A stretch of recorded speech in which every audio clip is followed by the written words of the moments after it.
ল of অ্যাট্রাকশনের মাধ্যমে কি ভাগ্য পরিবর্তন করা সম্ভব? এই প্রশ্নটা অনেকেই করেন। এই প্রশ্নের এক কথায় উত্তর হচ্ছে হ্যাঁ, ল অফ অ্যাট্রাকশনের মাধ্যমে ভাগ্য পরিবর্তন করা সম্ভব। এখন কিভাবে সম্ভব সেটা জানতে হলে আপনাকে ভিডিওটি শেষ পর্যন্ত দেখতে হবে। প্রথমে জানিয়ে রাখি, যারা ল অফ অ্যাট্রাকশনে বিশ্বাস করেন না বা ল অফ অ্যাট্রাকশনের বিষয়ে আমার সঙ্গে দ্বিমত পোষণ করেন, তাদেরকে বলবো ভিডিওটি শেষ পর্যন্ত না শুনে কমেন্ট করবেন না। ভিডিওটি শেষ পর্যন্ত শুনে তবেই কমেন্ট করবেন। গ্যারান্টি দিয়ে বলতে পারি, ভিডিওটি শেষ পর্যন্ত শুনলে আপনিও ল অফ অ্যাট্রাকশন বিশ্বাস করতে বাধ্য হবেন। কারণ ল অফ অ্যাট্রাকশনকে আমরা ইসলাম দিয়ে বোঝাবো, হাদিস এবং কোরআন থাকবে। ল অফ অ্যাট্রাকশন এমন একটা জিনিস যেটা পৃথিবী সৃষ্টির পর থেকে নিয়ে এখনো পর্যন্ত সমানভাবে চলে আসছে এবং কিয়ামত পর্যন্ত এটা চলতেই থাকবে। এটা একটা ল, এটা একটা নিয়ম যেটা সবার জন্য সমানভাবে প্রযোজ্য। এটা আপনি বিশ্বাস করলেও আপনার জন্য কাজ করছে, আপনি বিশ্বাস না করলেও আপনার জন্য সমানভাবে কাজ করে চলেছে। এটা সারা পৃথিবীর সব মানুষের জন্য সর্ব অবস্থায় কাজ করে চলেছে। মুসলিম, খ্রিস্টান, ইহুদি, হিন্দু, নাস্তিক সবার জন্য সমানভাবে কাজ করছে। আপনি সৌদি আরবে থাকুন, ইন্ডিয়াতে থাকুন, আমেরিকাতে থাকুন, বাংলাদেশে থাকুন, পৃথিবীর যে প্রান্তেই থাকুন না কেন, আপনার জন্য সমানভাবে কাজ করে চলেছে। ল অফ অ্যাট্রাকশনের মাধ্যমে ভাগ্য পরিবর্তন হয় এটা জানতে হলে আপনাকে দোয়া সম্পর্কে পরিপূর্ণ ধারণা রাখতে হবে। দোয়া সম্পর্কে যতগুলো হাদিস এবং কোরআন আছে, সেই সমস্ত হাদিস এবং কোরআন সম্পর্কে আপনাকে যথেষ্ট জ্ঞান অর্জন করতে হবে। যদি আপনার দোয়া সম্পর্কে যথেষ্ট জ্ঞান না থাকে, দোয়া সম্পর্কিত যতগুলো হাদিস এবং কোরআন আছে সেগুলো যদি আপনার জানা না থাকে, তাহলে আপনি ল অফ অ্যাট্রাকশনকে কুফরি বলবেন, এটাই স্বাভাবিক। আবার যদি ল অফ অ্যাট্রাকশন সম্পর্কে আপনার পরিপূর্ণ ধারণা না থাকে, তাহলে আপনি ল অফ অ্যাট্রাকশনকে কুফরি বলবেন। এটা আপনার কাছে একদমই ইসলাম বিরোধী বিষয় মনে হবে, কারণ আপনি ইউটিউবে কয়েকটা ভিডিও দেখে ল অফ অ্যাট্রাকশন সম্পর্কে জেনেছেন। ল অফ অ্যাট্রাকশন এটা আল্লাহ সুবহানাহু ওয়া তাআলার তৈরি একটা ল, আল্লাহ সুবহানাহু ওয়া তাআলার তৈরি একটা নিয়ম। ল অফ অ্যাট্রাকশন এটা তিনটে বিষয়ের উপর নির্ভর করে। ল অফ অ্যাট্রাকশনের তিনটে ধাপ, এই তিনটে ধাপের উপরেই পরিপূর্ণ ল অফ অ্যাট্রাকশনকে রাখা আছে। এক নম্বর হচ্ছে আস্ক, 2 নম্বর হচ্ছে বিলিভ, আর 3 নম্বর হচ্ছে রিসিভ। সংক্ষেপে বোঝার জন্যে এই তিনটেই যথেষ্ট। আস্ক মানে হচ্ছে চাওয়া, বিলিভ মানে হচ্ছে বিশ্বাস করা, ইয়াকিন করা, ভরসা করা, আর রিসিভ মানে হচ্ছে গ্রহণ করা। প্রথমে আপনাকে চাইতে হবে, তারপরে বিশ্বাস করতে হবে যে জিনিসটা আপনি চাইলেন সেটা আপনি 100% পাবেন।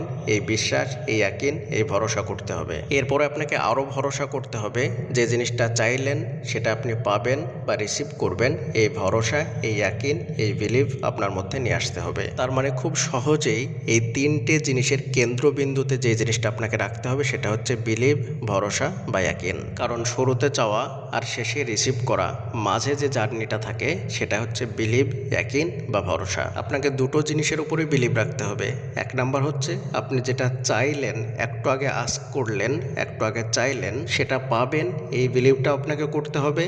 এবং আপনি সেটা রিসিভ করবেন, সেই বিলিভটা আপনাকে রাখতে হবে। যেটা আস্ক করলেন, যেটা চাইলেন, সেটা পাবেন কি পাবেন না, এই বিলিভ যদি না থাকে, বা যেটা চাইলেন সেটা রিসিভ করতে পারবেন, গ্রহণ করতে পারবেন, এই বিলিভটা যদি আপনার মধ্যে না থাকে, তাহলে আপনি সেই জিনিসটা কখনোই পাবেন না। যেটা চাইলেন সেটা কখনোই পাবেন না। রিসিভ মানে গ্রহণ করা, এটা তো জানেন। যদি আপনার মধ্যে বিলিভই না থাকে যে আপনি সেটা গ্রহণ করতে পারবেন, তাহলে সেটা আপনার কাছে কিভাবে আসবে? এবার বিষয় হলো আস্ক, বিলিভ অ্যান্ড রিসিভ, এই তিনটে জিনিসের মধ্যে মেন ল অফ অ্যাট্রাকশন হলো বিলিভ। মানে শুরুরটা এবং শেষেরটা, এই দুটো জিনিস বাদ যাবে। মেন যে ল অফ অ্যাট্রাকশন সেটা হচ্ছে বিলিভ। প্রথমে যে আস্ক, আস্ক কিন্তু ল অফ অ্যাট্রাকশনের মধ্যে পড়ে না, বা রিসিভটাও ল অফ অ্যাট্রাকশনের মধ্যে পড়ে না। মেন যে ল অফ অ্যাট্রাকশন সেটা হচ্ছে বিলিভ। আপনি কোনো একটা জিনিস চাইলেন না, কিন্তু প্রবলভাবে বিশ্বাস করে নিলেন, বিলিভ করে নিলেন যে সেই জিনিসটা আপনি পাবেন বা সেটা আপনার সঙ্গে ঘটবে, বা আপনি অমুক জিনিসটা হবেনই, এমনটা যদি আপনি বিশ্বাস করে নেন, বিলিভ করে নেন, ইয়াকিন করে নেন, তাহলে সেই জিনিসটা আপনার সঙ্গে ঘটবেই বা সেটা আপনি হতে পারবেন। এক কথায় যেটা আপনি বিশ্বাস করবেন, বিলিভ করবেন, ইয়াকিন করবেন, সেটাই আপনি আপনার দিকে অ্যাট্রাক্ট করবেন। এটাই হচ্ছে ল অফ অ্যাট্রাকশন। যেটা আপনি প্রবলভাবে বিশ্বাস করে নেবেন, ইয়াকিন করে নেবেন, বিলিভ করে নেবেন, সেটাই আপনি আপনার নিজের দিকে আকর্ষণ করবেন। সেটা আপনি চান অথবা না চান। উদাহরণস্বরূপ বলতে গেলে চুম্বক এবং লোহা। যখন আপনি কোনো কিছুকে প্রবলভাবে ইয়াকিন এবং ভরসা বিশ্বাস করে নিচ্ছেন, তখন আপনি চুম্বক হয়ে যাচ্ছেন। আর যেটাকে আপনি বিলিভ করছেন, বিশ্বাস করছেন, সেটা লোহা হয়ে যাচ্ছে। চুম্বক সবসময় লোহাকে নিজের দিকে আকর্ষণ করে। ল অফ অ্যাট্রাকশনের ক্ষেত্রে বিষয়টা এমন নয় যে আপনাকে চাইতেই হবে, তারপরে বিলিভ করতে হবে, তারপর আপনি রিসিভ করতে পারবেন। বিষয়টা এমন নয় নয়, আপনি চাইলেই বা কি না চাইলেই বা কি, শুধুমাত্র আপনি যদি বিলিভ এবং বিশ্বাস করেন তাহলে সেই জিনিসটাকে আপনি আপনার নিজের দিকে আকর্ষণ করবেন। বিলিভটাকে কেন্দ্র করেই শুরুতে এবং শেষে আস্ক এবং রিসিভ এই দুটো জিনিস যোগ করা হয়েছে, কিন্তু মাঝখানে বিলিভটা আছে। এখন আরও সুন্দর করে বুঝতে হলে মেন ল অফ অ্যাট্রাকশনটা আমাদেরকে বুঝতে হবে, অর্থাৎ শুরুটা এবং শেষেরটা আমাদেরকে বাদ দিতে হবে। এই বিলিভকে আবার বলা হয় ল অফ অ্যাসাম্পশন। এই অ্যাসাম্পশন শব্দের অর্থ হচ্ছে ধারণ করা, মেনে নেওয়া। দ্য ল অফ অ্যাসাম্পশন সম্পর্কে বিখ্যাত একটি বই আছে। অ্যাসাম্পশনের স্পেলিংটা বলে দিচ্ছি, তাহলে আপনারা ভালোভাবে বুঝতে পারবেন। ASSUMPTION। আমার প্রোনাউন্সিয়েশন হয়তো আপনারা অন্যরকম শুনছেন, তাই আপনাদেরকে স্পেলিংটা বলে দিলাম। এখানে বিলিভ মানে হচ্ছে অ্যাসাম্পশন, মানে আপনাকে ধারণ করে নিতে হবে, মেনে নিতে হবে। ধারণ করা মানে হচ্ছে কোনো কিছুকে পরিপূর্ণভাবে নিজের ভেতরে নিয়ে নেওয়া। অ্যাসাম্পশন ওই জিনিসটাকে বলা হয়, উদাহরণস্বরূপ বলতে গেলে যেমন সূর্য। আগামীকালকে যে সূর্য উঠবে, পৃথিবীর কোনো মানুষের অন্তরে কি বিন্দু পরিমাণে কোনো সন্দেহ আছে?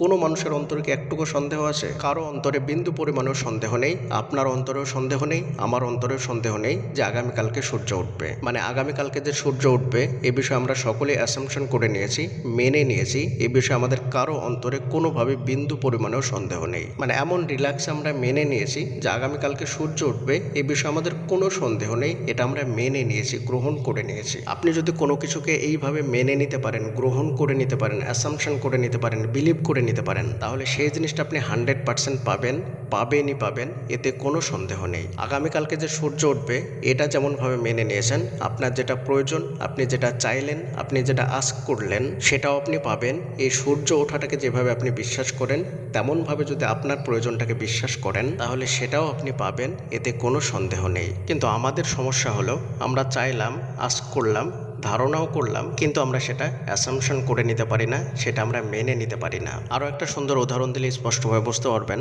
আজকে রাত্রে আপনি ঘুমোতে গেলেন, ঘুমোতে যাওয়ার সময় কিন্তু আগামীকালকে কি করবেন সেটা আপনার মনের মধ্যে চলে আসলো। মানে আগামীকালকে যে আপনার কাজগুলো থেকে গেল, সেই কাজগুলো আগামীকালকে করবেন, এ বিষয়ে আপনার অন্তরে একটা ধারণা থাকলো। আপনার মনের মধ্যে কি কখনো এমন সন্দেহ আসে যে আগামীকালকে সূর্য উঠবে কিনা, সকাল হবে কিনা, দিন হবে কিনা? এমন সন্দেহ তো কখনোই আসে না, বরং আপনার মনের মধ্যে পরিপূর্ণ ক্লিয়ার একটা ধারণা থাকে যে আগামীকালকে আপনি কি কাজ করবেন সে বিষয়ে। কারণ সূর্য নিশ্চিত উঠবে, দিন নিশ্চিত হবে, এ বিষয়ে কোনো ধরনের কোনো সন্দেহ নেই। তাই আপনার অন্তরে আগামীকাল যে কাজগুলো করবেন সে বিষয়ে পরিপূর্ণ ধারণা আগের থেকে চলে এসেছে। এই ধারণাটাকেই ল অফ অ্যাট্রাকশনের ভাষায় বলা হয় ইমাজিন।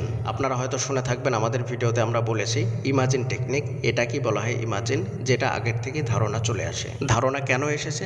আগামীকালকে দিন হবে এ বিষয়ে সন্দেহ ছিল না বলেই অগ্রিম ধারণাটা এসেছে। যদি আপনার মাঝখানে আগামীকালকে দিন হবে কি হবে না এ বিষয়ে সন্দেহ থাকতো, তাহলে ধারণাটা ক্লিয়ার আসতো না কাজের বিষয়ে। তো বিলিভটা হচ্ছে এমন, অ্যাসাম্পশনটা হচ্ছে ঠিক এমনই। আপনি যেটা চাইলেন সেটা পাবেন, এই বিষয়ে যদি আপনার পরিপূর্ণ বিশ্বাস থাকে, তাহলে সেটা পাওয়ার পরে কি হবে সেই ইমাজিনটা, সেই ধারণাটা অটোমেটিক আগের থেকে চলে আসবে। আর ধারণাটা চলে আসলো মানে সেই জিনিসটা আপনি 100% পাবেন, সেটা আপনি বিশ্বাস করে নিয়েছেন, অ্যাসাম্পশন করে নিয়েছেন। অমুসলিমরা তো আল্লাহর কাছে চায় না।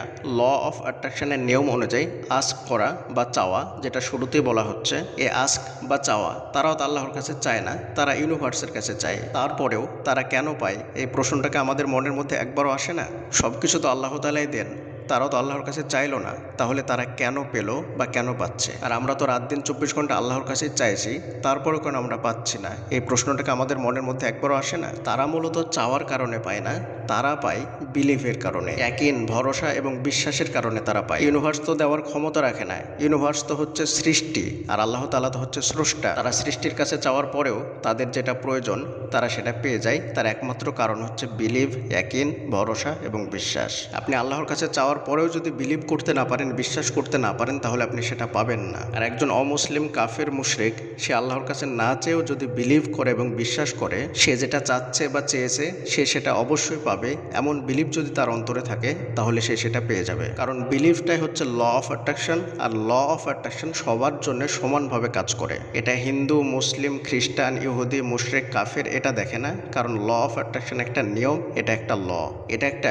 ইউনিভার্সাল ল, যে বিশ্বাস করে, যে ইয়াকিন করে, যেই ভরসা করে, সেই সেটা পেয়ে যায়। দোয়া আমরা এবাদত হিসাবে করি। বান্দা হিসাবে আমাদের যেটা কাজ সেটা হচ্ছে আল্লাহ তাআলার এবাদত করা, মানে আল্লাহর কাছে চাওয়াটা হচ্ছে এবাদত। আল্লাহ তাআলার কাছে দোয়া করলে আল্লাহ তাআলা খুশি হন, কারণ আল্লাহ তাআলা রব আর আমরা হচ্ছে তার দাস, তার গোলাম। হাদিসে বলা হয়েছে আদ-দুআউ হুয়াল ইবাদা, অর্থাৎ দোয়াই হচ্ছে এবাদত। এই চাওয়ার মাধ্যমে আমরা আল্লাহ তাআলার এবাদত করছি, কিন্তু সেটা পাওয়ার জন্যে ভরসা করতে হবে, বিলিভ করতে হবে, কারণ বিলিভটাই হচ্ছে ল অফ অ্যাট্রাকশন। যারা আল্লাহর কাছে চায় না তারা শিরক করে, গুনাহ করে, আর আল্লাহ তাআলা শিরকের গুনাহ কখনোই ক্ষমা করেন না। আর যারা আল্লাহর কাছে চায় তারা আল্লাহর ইবাদত করে, আল্লাহ তাআলা তাদেরকে নেকি দেন। এই ল অফ অ্যাট্রাকশন আপনাকে বুঝতে হলে ল অফ গ্র্যাভিটি বুঝতে হবে। এটা বুঝতে পারলে আপনি ল অফ অ্যাট্রাকশন খুব সহজে বুঝতে পারবেন। দেখুন, 10তলা বিল্ডিং থেকে দুইজন ব্যক্তিকে ফেলে দেওয়া হলো, একজন মুসলিম আর একজন হচ্ছে অমুসলিম। দুইজনই তো নিচের দিকে পড়বে, তাই না? একজন মুসলিম বলে সে তো আর উপরের দিকে উঠে যাবে না, নিচের দিকেই টানবে, সে যেই হোক না কেন। এটা হচ্ছে একটা নিয়ম। যে কোনো জিনিস উপর থেকে নিচের দিকে ফেলে দিলে সেটা নিচেই আসবে, উপরের দিকে উঠবে না। বা কোনো একটা জিনিস উপরে ছুঁড়ে মারলেও সেটা নিচের দিকে আসবে। গ্র্যাভিটি তাকে নিচের দিকে আকর্ষণ করবে। সারা পৃথিবীর সব জায়গাতে সবার জন্যই এটা সমানভাবে কাজ করে। ল অফ অ্যাট্রাকশনও ঠিক তেমনই। আপনি যেটাকে দৃঢ়ভাবে ইয়াকিন, বিশ্বাস এবং ভরসা করে নেবেন, সেটা যেখানেই থাকুক না কেন সেটা আস্তে আস্তে আপনার দিকে চুম্বকের মতো চলে আসবে। কোনো ব্যক্তি যখন কোনো কিছুকে একদম দৃঢ়ভাবে বিশ্বাস করে নেয়, ভরসা করে নেয়, তখন তার মধ্যে একটা ফিলিংস তৈরি হয়, অনুভূতি তৈরি হয়। যেমন কোনো ব্যক্তি অনেক কষ্ট পেলে তার অন্তরে কান্নার অনুভূতি চলে আসে, সেই কষ্টটা কান্নার অনুভূতি হয়ে বাইরে প্রকাশ পায়। বা খুব বেশি খুশি হলে হাসির অনুভূতি বাইরে প্রকাশ পায়, এবং খুব বেশি ভয় পেয়ে গেলে ভয়ের অনুভূতি তার চোখে মুখে প্রকাশ পায়। ঠিক অনুরূপভাবে কোনো কিছু বিশ্বাস করে নিলে, ভরসা করে নিলে, ইয়াকিন করে নিলে সেই জিনিসটা আপনি পাবেনই, হবে এমন যদি বিশ্বাস করে নেন, তাহলে সেটারও একটা অনুভূতি বাইরে প্রকাশ পায়। এটাকে বলা হয় ফ্রিকোয়েন্সি, বা এটাই হলো ফিলিংস। এই ফ্রিকোয়েন্সিটা আপনার মধ্যে থেকে বের হতেই থাকে, যেটা আমরা চোখে দেখতে পাই না। আর এই ফ্রিকোয়েন্সিটাই সেই জিনিসটাকে আপনার কাছে জানে, যেটার জন্য আপনার এই ফ্রিকোয়েন্সিটা বের হচ্ছে। আপনি অসুস্থ, কিন্তু নিজেকে সুস্থ বলে যদি বিশ্বাস করে নেন, তাহলে সুস্থ হওয়াটা আপনি আপনার দিকে আকর্ষণ করবেন, এবং একটা সময় আপনি সত্যিই সুস্থ হয়ে যাবেন। আপনি সুন্দর একজন জীবন সঙ্গী বা জীবন সঙ্গিনীর বিষয়ে যদি নিজেকে বিশ্বাস করে নেন যে এমন একজন জীবন সঙ্গী আপনি পাবেন, অটোমেটিক দেখবেন যে ভালো ভালো সম্বন্ধ আপনার কাছে আসছে বিয়ের জন্য। তাই তো রাসূলুল্লাহ সাল্লাল্লাহু আলাইহি ওয়াসাল্লাম হাদিসের মধ্যে বলছেন, শুধু দোয়া করলেই হবে না, দোয়া করতে হবে দোয়া কবুলের দৃঢ় বিশ্বাস নিয়ে। উদউল্লাহা ওয়া আনতুম মুকিনুনা বিল ইজাবা। শুধু চাইলাম কিন্তু ভরসা করলাম না, তাহলে যদি পাওয়া যেত, তাহলে যারা আল্লাহর কাছে চায় না তারা কখনোই পেত না। চাইলেই শুধু ভাগ্য পরিবর্তন হয় না, বরং চাওয়ার সাথে ভরসা করতে হয়, তবেই গিয়ে ভাগ্য পরিবর্তন হয়, যেটা আমরা এই হাদিসের মধ্য থেকে স্পষ্টভাবে বুঝতে পারলাম। আরও একটা জিনিস আমাদেরকে মনে রাখতে হবে, বিষয়টা যদি এমন হতো যে যারা আল্লাহর কাছে চায় তারা একমাত্র পায়, আর যারা আল্লাহর কাছে চায় না তারা পায় না। যেমন অমুসলিমরা তো আল্লাহর কাছে চায় না, কেউ দুর্গার কাছে চায়, কেউ ইউনিভার্সের কাছে চায়, কেউ পাহাড়ের কাছে চায়, কেউ সূর্যর কাছে চায়। এইভাবে যে যেটাকে বিশ্বাস করে সে তার কাছে গিয়ে তার যেটা প্রয়োজন সেটা চায়, এবং তাদের প্রয়োজনটাও পূরণ হয়ে যায়। দুর্গা মূর্তি পাথরের তৈরি, তার কি ক্ষমতা আছে কাউকে কিছু দেওয়ার? তারপরেও তারা কেন পায়? কারণ আল্লাহ তাআলা তাদেরকে দেন, তাই তারা পায়। তারা পায় ইয়াকিনের কারণে, ভরসার কারণে, বিলিভের কারণে। ল অফ অ্যাট্রাকশনের নিয়ম অনুযায়ী তারা সেটা পায়, আল্লাহ তাআলা তাদেরকে সেটা দেন। কিন্তু বিষয়টা যদি এমন হতো যে আল্লাহ ছাড়া অন্য কারো কাছে চাইলেই তারা সেটা পাবে না, তাহলে তারা বাধ্য হয়ে ইসলাম গ্রহণ করত। আর আল্লাহ তাআলা কাউকে ইসলাম গ্রহণ করতে বাধ্য করেননি বা করেন না, সবাইকে স্বাধীন করেছেন। যার ইচ্ছে হবে সে ইসলাম গ্রহণ করবে, যার ইচ্ছে হবে না সে ইসলাম গ্রহণ করবে না। আর এজন্যই আল্লাহ তাআলা ল অফ অ্যাট্রাকশনের নিয়ম দিয়েছেন, বা এই নিয়ম রেখেছেন পৃথিবীতে। তাই তো আমরা দেখতে পাই যারা অমুসলিম আছে তাদেরও প্রয়োজন হয়। কোনো ব্যক্তি অসুস্থ হলে সে দুর্গার কাছে গিয়ে চাইছে তাকে যেন সুস্থ করে দেয়। সে সুস্থ হয়ে যাচ্ছে শুধুমাত্র বিলিভের কারণে, ল অফ অ্যাট্রাকশনের কারণে। কারণ বিলিভ করলে, বিশ্বাস করলে সে সেটা পায়। দুর্গার তাকে দেওয়ার ক্ষমতা নেই, বরং আল্লাহ তাআলাই তাকে সুস্থ করছেন। এটাই হচ্ছে মানুষের জন্য পরীক্ষা। আল্লাহ তাআলা মানুষকে বুদ্ধি দিয়েছেন, বিবেক দিয়েছেন, সে সেটা কোন কাজে লাগাচ্ছে। বুদ্ধি বিবেক থাকা সত্ত্বেও যে এটা চিন্তা করে না যে মূর্তি তো পাথরের তৈরি, এটাকে মানুষই নিজে হাতে তৈরি করেছে, এর কোনো ক্ষমতা নেই, তাহলে এ আমাকে কিভাবে সুস্থ করবে বা করছে? বিবেক দিয়ে যখনই সে এই প্রশ্নটা করবে তখনই সে সঠিক রাস্তা খুঁজে পাবে। কিন্তু অধিকাংশ মানুষই এই প্রশ্নটা বিবেকের কাছে করে না, বরং অন্ধভাবে সেটাই সে বিশ্বাস করে নেয়। তাই সে সৃষ্টিকর্তাকে বা আল্লাহ সুবহানাহু ওয়া তাআলাকে চিনতে পারে না। এটাই মানুষের জন্য পরীক্ষা। আমি শুধুমাত্র মূর্তির উদাহরণ দিলাম। আমাদের মুসলিমদের মধ্যেও এমন অনেক দম্পতি আছে যারা দীর্ঘদিন ধরে আল্লাহর কাছে সন্তান চেয়ে পেল না, কিন্তু যেই না সে মাজারের কাছে গিয়ে সন্তান চাইলো, অমনি সঙ্গে সঙ্গে তার সন্তান হয়ে গেল। এটার কারণ কি জানেন? সে একই, সে দীর্ঘদিন ধরে আল্লাহর কাছে চেয়েছে বটে, কিন্তু আল্লাহর প্রতি তার কোনো বিশ্বাস বা ভরসা ছিল না। আর যখনই সে মাজারের কাছে গিয়ে চাইলো, তার অন্তরে দৃঢ় বিশ্বাস ইয়াকিন চলে আসলো, তাই সে সেটা পেয়ে গেল। যদিও আল্লাহ তাআলা তাকে সন্তান দিল, মাজারের কোনো ক্ষমতা নেই তাকে সন্তান দেওয়ার, কিন্তু পেল কিভাবে? শুধুমাত্র ইয়াকিন, ভরসা, তাওয়াক্কুল এবং বিলিভের কারণে। এই বিলিভটাই হচ্ছে মেন ল অফ অ্যাট্রাকশন। শুরুতে আস্ক এবং শেষে রিসিভ, এই দুইটা বাদ যাবে। শুধুমাত্র বিলিভটাই হচ্ছে ল অফ অ্যাট্রাকশন, যেটা পৃথিবীর সবার জন্য সমানভাবে কাজ করে।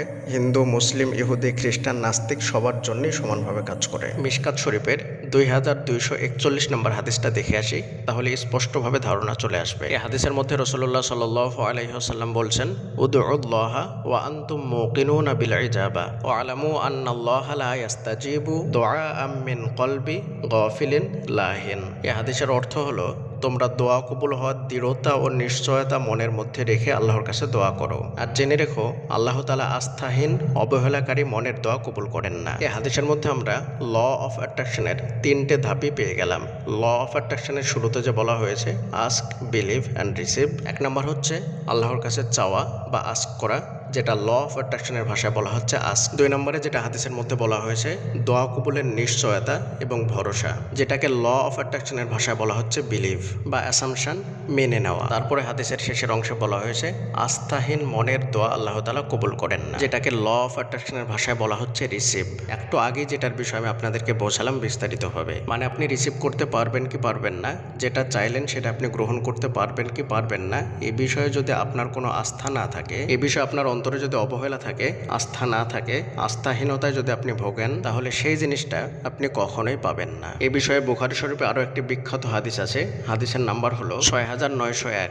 এই হাদিসের মধ্যে বলা হয়েছে আনা ইনদা দন্নি আবদি বি। এটাকে হাদিসে কুদসিও বলা হয়। এই হাদিসের অর্থ হলো আমি আমার বান্দার বিশ্বাস অনুযায়ী, ধারণা অনুযায়ী করে থাকি। এই হাদিসের মধ্যে যে দন শব্দ ব্যবহার হয়েছে, দনুন, এর অর্থ হলো ধারণা করা, দৃঢ় বিশ্বাস করা। কখনো এর অর্থ হয় শুধুমাত্র ধারণা, আবার কখনো এর অর্থ হয় দৃঢ় বিশ্বাস করা, মেনে নেওয়া, অ্যাসাম্পশন করা। এই হাদিসের মধ্যে জন শব্দটা ব্যবহার করা হয়েছে দৃঢ় বিশ্বাস করা, মেনে নেওয়া, অ্যাসাম্পশন করা। এর মানে হাদিসের মধ্যে আল্লাহ তাআলা বলছেন আমি আমার বান্দার দৃঢ় বিশ্বাস অনুযায়ী করে থাকি। আমার বান্দা যে বিষয়ে দৃঢ় বিশ্বাস করে নেয়, আমি বান্দাকে সেটাই দিই বা সেটাই করে থাকি। এখন অনেকে বলবেন যে আমি অনেক বিষয়ে বিশ্বাস করেছি কিন্তু কোনো কাজ হয় না, আর যে বিষয়টা নিয়ে আমি ভয় করি সেটাই হয়ে যায়। প্রথম বিষয় হচ্ছে যেটা আপনি বিশ্বাস করেন বলছেন সেটা আদৌ আপনি বিশ্বাস করেননি, এই বিশ্বাসের উপরে আবার বিশ্বাস করা দরকার। আর যেটা নিয়ে ভয় করেন যে এটা যেন না হয়, এটা যেন না হয়, ওটা বিশ্বাস করে নেন যে ওইটাই হবে, তাই সেটা আপনার সঙ্গে ঘটে। আবার অনেক সময় এমন ঘটে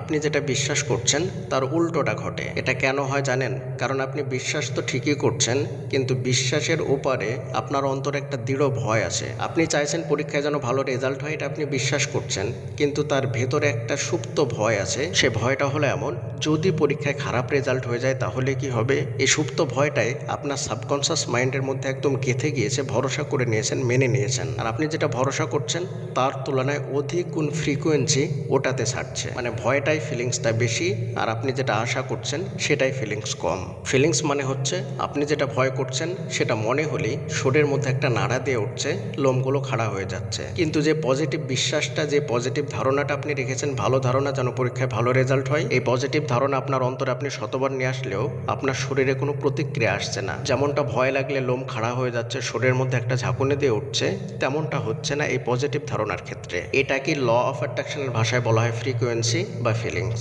আপনার যে ভাবনাটার সঙ্গে যত বেশি স্ট্রং ফিলিংস থাকবে, সেই জিনিসটা আপনি অ্যাট্রাক্ট করবেন, সেই জিনিসটা আপনার কাছে চলে আসবে। খারাপ চিন্তা মনে আসলে যদি আপনার অন্তরে ভয় সৃষ্টি হয়, শরীরে নাড়া দিয়ে ওঠে, লোমগুলো খাড়া হয়ে যায়, শরীরে কাটা দিয়ে ওঠে, আর ভালো চিন্তা শতবার মনে হওয়ার পরেও যদি আপনার শরীরে কোনো প্রতিক্রিয়া না থাকে, তাহলে মনে রাখবেন আপনার খারাপ চিন্তার ফ্রিকোয়েন্সি অনেক স্ট্রং, ফিলিংস অনেক স্ট্রং, যার কারণে খারাপটা আপনি অ্যাট্রাক্ট করছেন বারবার। আর তুলনামূলক আপনি যে ভালো চিন্তাটা করছেন, পজিটিভ ধারণা রাখছেন, সেটার কোনো ফ্রিকোয়েন্সি নেই, একদম জিরো। মানে খারাপ চিন্তার ফ্রিকোয়েন্সি হচ্ছে 100%, আর ভালো চিন্তার ফ্রিকোয়েন্সি হচ্ছে 0%। তাই খারাপটা আপনি বারবার অ্যাট্রাক্ট করছেন। তাহলে ল অফ অ্যাট্রাকশনের যে মেন কনসেপ্ট 3টে ধাপ, ঠিক একইভাবে ইসলামেও দোয়ার বিষয়ে একই কনসেপ্ট 3টে ধাপ। চাইতে হবে, দৃঢ় বিশ্বাস রাখতে হবে এবং পাওয়ার আশা রাখতে হবে। কার কাছে চাইতে হবে? আল্লাহর কাছে চাইতে হবে। যেটা চাইলাম সেটার প্রতি ভরসা রাখতে হবে, আল্লাহ তাআলা সেটা দিবেনই এই ভরসা রাখতে হবে এবং সেটা পাওয়ার আশা রাখতে হবে, মানে রিসিভ করার আশা রাখতে হবে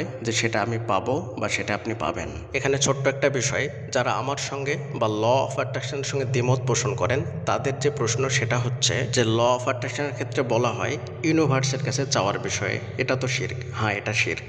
আমার প্রশ্ন হলো, আপনি ইউনিভার্সের কাছে কেন চাইবেন? আপনি কেন শিরক করবেন? আপনার ভিতরে কি ইসলামিক কোনো নলেজ নেই? তারা অমুসলিম, তারা খ্রিস্টান, যার কারণে তারা ইউনিভার্সের কাছে চায়। আপনি কেন ইউনিভার্সের কাছে চাইবেন? আর আপনি যে আমার সঙ্গে দ্বিমত পোষণ করছেন, আমি কি কোথাও বলেছি যে আপনি ইউনিভার্সের কাছে চাইবেন বা ইউনিভার্সের কাছে চাইতে হবে? এই সম্পূর্ণ ভিডিওটা যে আপনি শুনলেন শুরু থেকে নিয়ে এ পর্যন্ত, আমি কি কোথাও বলেছি যে ইউনিভার্সের কাছে চাইতে হবে? তারা অমুসলিম, তারা শিরক করে তারা ইউনিভার্সের কাছে চায়, আর আমরা মুসলিম, আমাদেরকে আল্লাহর কাছে চাইতে হবে। এখন তারা ইউনিভার্সের কাছে চায় বলে আপনি সম্পূর্ণ ল অফ অ্যাট্রাকশনের থিওরিটাকে ভুল বলে দিলেন। ল অফ অ্যাট্রাকশনের সম্পূর্ণ থিওরিটা হচ্ছে দোয়ার থিওরি। ল অফ অ্যাট্রাকশন এটা আল্লাহর তৈরি নিয়ম, পৃথিবী সৃষ্টির সময় থেকে নিয়ে এটা চলে আসছে, কিন্তু এটা আবিষ্কার করেছে অমুসলিমরা। অমুসলিমরা আবিষ্কার করেছে বলে এটাকে আপনি ভুল বলতে পারেন না, এটাকে আপনি হারাম বলতে পারেন না। বিংশ শতাব্দীর শুরুতে উইলিয়াম ওকার অ্যাটকিনসন এটাকে আবিষ্কার করেছেন এবং পরবর্তী সময়ে দ্য সিক্রেট বইয়ের মাধ্যমে রোন্ডা বার্ন এটাকে ব্যাপকভাবে প্রচার করেছেন। যেমনইভাবে ল অফ গ্র্যাভিটি আবিষ্কার করেন 1687 খ্রিস্টাব্দে স্যার আইজাক নিউটন। কিন্তু তার আগে কি ল অফ গ্র্যাভিটি ছিল না? অবশ্যই ল অফ গ্র্যাভিটি ছিল। পৃথিবী সৃষ্টির সময় থেকে নিয়েই ল অফ গ্র্যাভিটি ছিল, কিন্তু স্যার আইজাক নিউটন এটা নিজের মতো করে নাম দেন। ল অফ অ্যাট্রাকশনের ক্ষেত্রেও বিষয়টা তেমনই। অমুসলিমরা নাম দিয়েছে বলে বা অমুসলিমরা এটাকে প্রচার করেছে বলে, তারা আবিষ্কার করেছে বলে এটাকে হারাম বলা যায় না। হ্যাঁ, তারা ভুলভাবে প্রচার করেছে, তারা তাদের মতো করে কিছু তার মধ্যে অ্যাড করেছে, যোগ করেছে, দিয়ে তারা প্রচার করেছে। আর এই কনসেপ্ট সম্পূর্ণ দোয়ার কনসেপ্ট। পৃথিবী সৃষ্টির সময় থেকে নিয়ে আল্লাহ তাআলা মানুষকে দোয়া শিখিয়েছেন। আদম আলাইহিস সালাম প্রথম মানব, তিনিও আল্লাহর কাছে দোয়া করেছিলেন। তারা সেটাকে ভুলভাবে প্রয়োগ করে, তারা ভুলভাবে প্রয়োগ করার কারণে আপনি থিওরিকে ভুল বলতে পারেন না। এই সম্পূর্ণ ল অফ অ্যাট্রাকশনের theory, the secret, the power your subconscious mind, the law of assumption, এই সম্পর্কিত আরও যত যা কিছু আছে, ল অফ অ্যাট্রাকশন সম্পর্কিত আরও যা কিছু আছে, এই সবগুলোই তারা ইসলামের দোয়া থেকে চুরি করে নিয়ে তারা নিজের মতো করে ভুলভাবে নিজের মতো করে তারা সেটা প্রয়োগ করে। তারা এটাকে তাদের মতো করে বিশ্ববাসীর কাছে ছড়িয়ে দিচ্ছে। বিশ্ববাসীকে তারা বলছে যে তারাই নাকি সেটা প্রথম আবিষ্কার করেছে, এই দাবি তারা করছে। আর আপনি আগামাথা কিছু না জেনেই সেটাকে শিরক বলে দিচ্ছেন, আমাকে আপনি গালি দিচ্ছেন, আমাকে ভুল বলছেন। আপনার মতো যারা মূর্খ ব্যক্তি আছে, তারা ইসলামেরও আগামাথা জানে না বা দুনিয়ার সায়েন্সের বিষয়েও কিছু তারা জানে না। তারা কোনো হুজুরের মুখে কিছু শুনে নাই, আর সেটা নিয়েই তারা সকলকে জাজ করে, সকলকে ব্যাখ্যা করে। শুধু এটাই নয়, ইসলামের চিকিৎসাবিদ্যাকে তারা চুরি করে নিয়ে নিজেরা দাবি করে তারাই নাকি চিকিৎসা বিজ্ঞান প্রথম আবিষ্কার করেছে। ও ভাই, আপনাকে আমি ছোট করতে চাইনি, আপনাকে জাস্ট বোঝাতে চাইছি আপনি ইসলামের বিষয়ে জ্ঞান অর্জন করুন। আর কেউ কোনো বিষয়কে ভুল বললে সেটা অন্ধভাবে বিশ্বাস না করে সে বিষয়ে একটু যাচাই করুন, একটু রিসার্চ করুন, একটু পড়ালেখা করুন। ল অফ অ্যাট্রাকশন এটা চিরসত্য। এ বিষয়ে অসংখ্য কোরআনের আয়াত এবং হাদিস আছে। এর মধ্যে কিছু হাদিস, কিছু আয়াত আপনাদেরকে বললাম। ল অফ অ্যাট্রাকশন এটা যে সত্য, এটা দিনের মতো স্পষ্ট। ল অফ অ্যাট্রাকশন মানেই হলো দোয়া, দোয়া মানেই হলো ল অফ অ্যাট্রাকশন। তাদের যে আরও একটা কনসেপ্ট আছে ল অফ গ্র্যাটিটিউড, এটা সম্পূর্ণ ইসলামিক কনসেপ্টকে তারা চুরি করেছে। ইসলামের মধ্যে কি গ্র্যাটিটিউডের কোনো বিষয় আপনি খুঁজে পান না? ইসলামের প্রত্যেকটা বিষয়ের মধ্যে গ্র্যাটিটিউডের কথা আল্লাহ তাআলা বলেছেন। আল্লাহ তাআলা বলছেন লা ইন শাকারতুম লা আযীদান্নাকুম, যদি তোমরা শুকরিয়া আদায় করো তাহলে তোমাদেরকে বাড়িয়ে দেব। গ্র্যাটিটিউড মানে কি? কৃতজ্ঞতা স্বীকার করা, শুকরিয়া আদায় করা। আপনাকে আল্লাহ তাআলা প্রত্যেকটা বিষয়ের ক্ষেত্রে বলছেন, খাওয়ার শেষে শুকরিয়া আদায় করার কথা বলছেন, বাথরুম থেকে বের হয়েও শুকরিয়া আদায় করার কথা বলছেন। এমনকি আপনাকে কেউ যদি সালাম দিয়ে জিজ্ঞেস করে যে আপনি কেমন আছেন, সেখানেও ইসলাম বলছে যে আপনি বলুন আলহামদুলিল্লাহ, আমি ভালো আছি। এটাই হচ্ছে আল্লাহ তাআলার শিক্ষা। আল্লাহ তাআলা প্রত্যেকটা বিষয়ে আপনাকে শুকরিয়া আদায় করার কথা বলছেন। আর এই শুকরিয়ার বিষয়টাকে তারা চুরি করে নিয়ে নাম দিয়েছে ল অফ গ্র্যাটিটিউড। দোয়াটাকে তারা চুরি করে নিয়ে নাম দিয়েছে ল অফ অ্যাট্রাকশন। এবং তারা তাদের মতো করে বিশ্ববাসীর সামনে সেটাকে উপস্থাপন করছে, বিশ্ববাসীকে বিশ্ববাসীকে সেটা বলছে। তারা বিশ্ববাসীকে ভুলভাবে বোঝাচ্ছে। আপনি কেন সেটা বুঝবেন? আমাদের জিনিস চুরি করেই তারা ভুলভাবে বোঝাচ্ছে। আমাদের জিনিসটাকে আমাদের ইসলাম যেভাবে বোঝাচ্ছে সেইভাবে আমাদেরকে সেটা বুঝতে হবে। আর এতক্ষণ পর্যন্ত আমি আপনাদেরকে সেটাই বোঝালাম। আশা করি ইনশাআল্লাহ বুঝতে পেরেছেন। ল অফ অ্যাট্রাকশনের দ্বারা ভাগ্য পরিবর্তন করা সম্ভব। রোন্ডা বার্ন দ্য সিক্রেট লিখে সে সারা বিশ্বের কাছে পরিচিত হয়ে গিয়েছে। কিন্তু দুঃখের বিষয় হলো কোনো ইসলামিক স্কলার এই বিষয়ে কোনো কথাই বলে না, আর যারা বলে তারা এটাকে ভুল বলে। দোয়া করবেন আমি যেন ল অফ অ্যাট্রাকশনকে ইসলাম দিয়ে সুন্দরভাবে বুঝে একটা বই লিখতে পারি এবং বিশ্ববাসীর কাছে প্রমাণ করতে পারি যে ল অফ অ্যাট্রাকশন ইহুদি খ্রিস্টানরা আবিষ্কার করেনি, বরং ইসলামের মধ্য থেকে দোয়ার কনসেপ্টটাকে চুরি করে বিশ্ববাসীর কাছে তারা দাবি করেছে তারা এটা আবিষ্কার করেছে। পরিশেষে আল্লাহ তাআলার নিকটে দোয়া করি আল্লাহ তাআলা যেন আমাদের সকলকে এই বিষয়ে সঠিক জ্ঞান অর্জন করার তৌফিক দান করুন। আমিন। আসসালামু আলাইকুম ওয়া রাহমাতুল্লাহি ওয়া বারাকাতুহু।